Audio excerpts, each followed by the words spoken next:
Shqipe Zëqiraj, ish drejtoresh e shkollës fillore Muharrem Shemsedini nga fshati I Vjetër mendon se ai është bërë pa drejtësi që nuk është të rizgjedhë sërish në postin e saj të drejtoreshës. Ajo kërkon përgjigje nga Komisioni Komunal I Arsimit për siç thot shkeljet që janë bërë konkursit publik. Sipas saj, padrejtësi të mëdha janë bërë edhe në rastet e përzgjedhjes së drejtorëve të shkollave.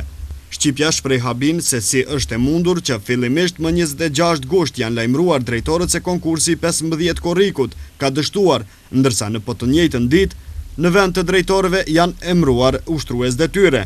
Për më shumë, me këtë rast ishin emëruar persona fare pa qenë pjesë e konkursit.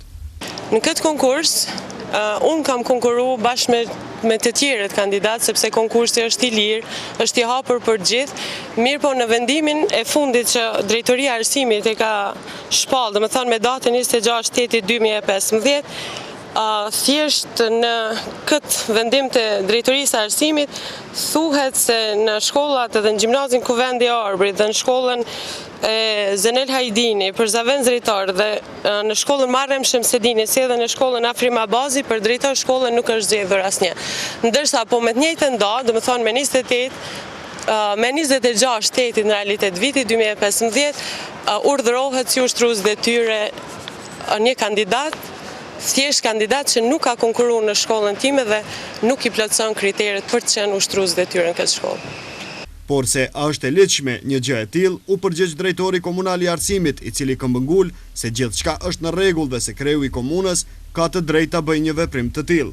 Këta janë emëruar, është e drejtë ekskluzive kryetarit të komunës që të caktoj ushtrues detyre për shkak se shkolla s'mund të mbetet pa drejtor, pa udhëheqës. Ato pozicionet që kemi pasur ne, kemi 4 drejtorë të zgjedhur në bazë të konkursit, I kemi edhe disa drejtorë të cilët janë anuluar për shkak të jo intervestimit, në këtë rast jo komunikimit mirë me planin zhvillimor të shkollës që ka pasur, dhe është anuluar në ato shkolla ku nuk ka qenë intervestimi në nivelin e duhur nga komisioni, edhe me pasmarrjes së vendimit nga komisioni që është anuluar intervestimi, në këtë rast anulimi I konkursit për shkak se nuk kanë qenë performancë të mirë në planin zhvillimor për shkollë, edhe pas asaj kryetari I komunës në bazë të udhëzimit administrativ ka të drejtë të caktoj ushtrues detyre në shkollat të cilat momentalisht kanë qenë padrejtar. Ish drejtoresha Zëqiraj thotë se është e bindur që në fakt janë shkelur të gjitha procedurat e emërimit të ushtruesit të detyrës